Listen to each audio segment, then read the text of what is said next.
ماشي. ايوه. عاملين ايه؟ يا رب تكونوا بخير.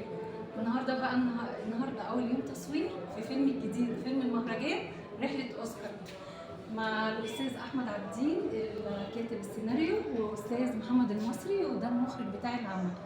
ادعوا لي بقى النهارده كده يكون يوم سهل كده وبسيط وخفيف، وربنا يكرمنا فيه. بحبكم قوي. باي باي.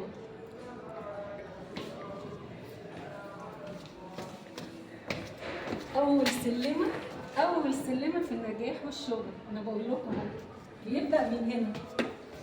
أنا بقى فين؟ أنا طالعة استوديو وسط البلد. فين؟ في وسط البلد.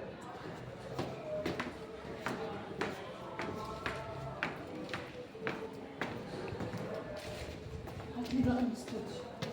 فين في الاستوديو؟ أسعد يوم يا جماعة، والله إحساس حلو قوي.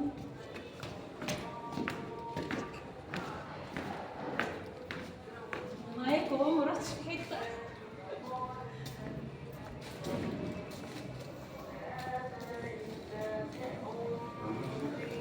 ثواني بس.